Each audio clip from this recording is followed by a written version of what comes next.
Hello everyone! So, nandito tayo sa labas. Maglalakad-lakad at super gaganda ng mga bulaklak. It's a wild flowers. Pati mga kahoy, pagka ganitong spring sa amin, is namumulaklak lahat-lahat. So, pag-usapan natin yung nabasa ko lately, last month, April, about yung offer ng Immigration Canada na hindi kailangan ng LAMIA para mag-apply papunta dito sa amin. So, ano nga ba yung LAMIA? So, ang meaning lang LAMIA is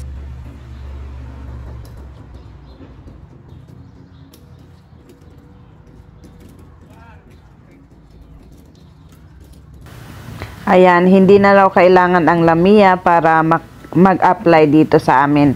So, ano-ano nga ba yung mga position available for this offer?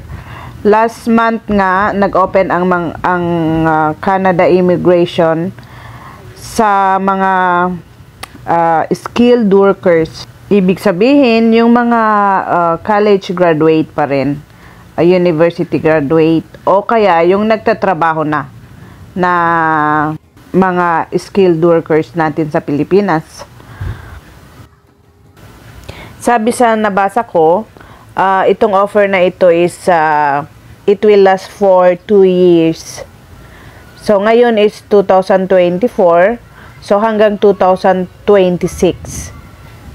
Ito yung mga binanggit ko kanina na mga current position available. Para mabasa ninyo, gusto ko rin lang i-share.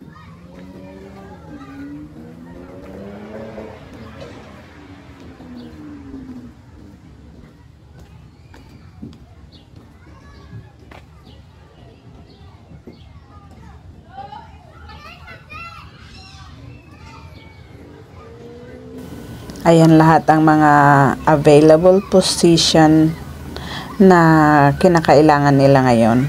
So, bali lahat is Tier 1 except yung first na Director of Marketing, Tier 0, at saka yung Workplace Experience sa Coordinator which is Tier 3. Ngayon naman ang ating pag-uusapan is sino-sino nga ba yung mga company na participating. So, may 8 participating company na babanggitin ko para alam nyo kung saan, kung sino-sino yung legit na mga company, ha? Ang number 1 is ADA Support Incorporation.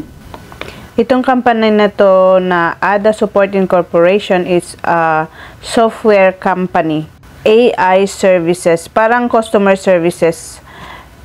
Pero pwede ninyong i-search para mas maintindihan ninyo kung ano nga talaga itong company na to. So, punta naman tayo sa next, which is Alaya Care Company. Ito naman is home care software platform. So, more or less, puro computer ang kinakailangan nila. Mga computer illiterate. Then next is punta tayo dito sa CellCarta. Ang CellCarta company is a biotechnology company. Naka-base ito sa Halifax at Nova Scotia. Meron din dito sa Montreal, Quebec. And ang next na company is Clarius Mobile Health. Ito naman is a leading provider of high-definition ultrasound system. Nakabase naman itong Clarius Mobile Health Company sa Vancouver, British Columbia. Ang next is Clio Company. Hindi ko alam kung napopronounce ko ng mabuti ang mga pangalan nila. So, Clio Company is a legal technology company. Parang computer system din. Ang next naman is sa Chesney. Hindi pala. Duchesney Incorporation is a pharmaceutical company. So, isusulat ko na lang para mas klaro kasi hindi ko alam kung maganda yung or tama yung pronunciation ko. Ang next naman na company is Lightspeed Commerce Incorporation. So, still software company pa rin ito. Nakabase dito sa amin, Montreal, Quebec. Pero, as I have said, pwede ninyong i-search para mas maunawaan nyo. Kasi, parang nakabase lang naman ako sa binasa ko na article. Gusto ko lang rin i-share lang ba.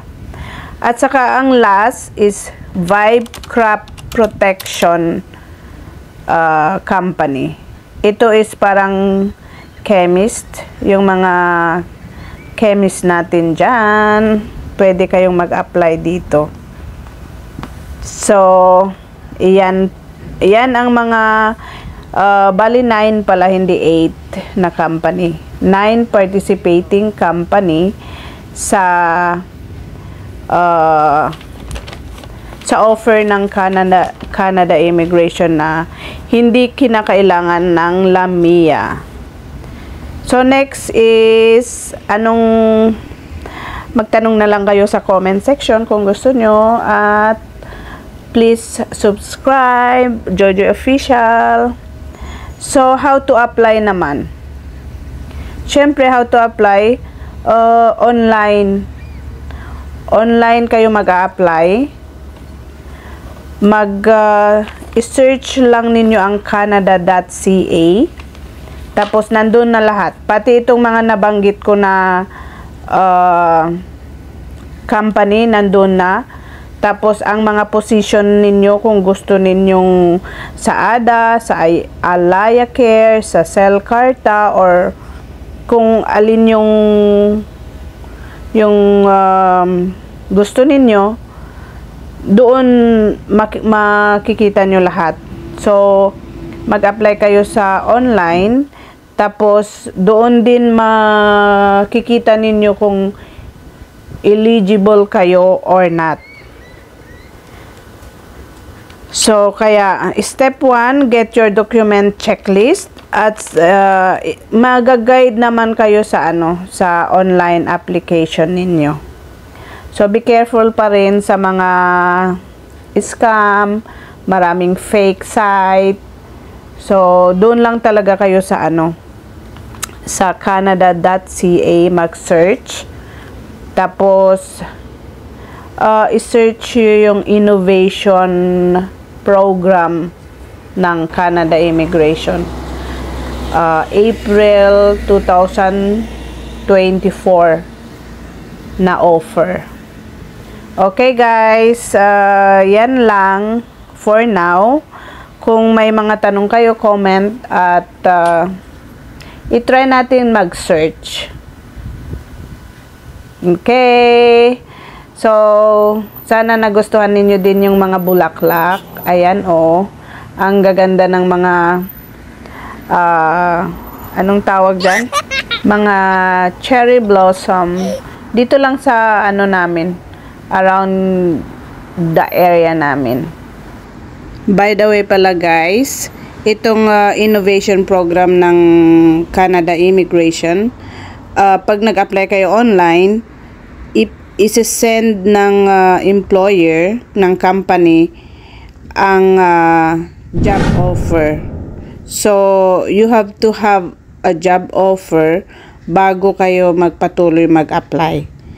Para iwas tayo sa mga scam. Baka mamaya sasabihin nila, magbayad ka na kasi papunta ka na dito. Pero wala ka pang hawak na job offer. So, yun pa lang malalaman mo na kung fake or scam. So, super ingat tayo guys. So, i-shout out ko yung mga dumadalaw sa silent live ng Jojo Official. sina Feeling Vlogger 39, Mutianon Vloggers, Sword Solid TV, shoutout sa'yo. Sino pa? Red Rose Maranan, shoutout. At saka si kapatid Raymond Sensha Sheng. Parati ito. So, salamat sa parating pagbisita. Si Tatay Consi, Lando. Sino pa? Si Hannah 31 Vlog ng Mutianan Vlogger din yan. Shout out sa inyo. At saka si Buddy Vince Official. Ayan ang mga dumalaw sa last na silent live ng Jojoy Official. Si Resman, shout out. At saka si Jerlyn Isman, shout out sa iyo, my girl. Ayan. Ito naman is white.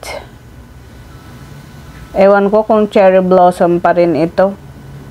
Kasi parang hindi kahoy ba, parang bush ang form niya, bushes. So ang gandang maglakad-lakad ngayon dahil super gaganda ang surroundings. Pati mga kahoy namin may bulaklak. Ayan ang tulip. So nandito na ako, malapit na kami sa bahay. Bye guys. Thank you.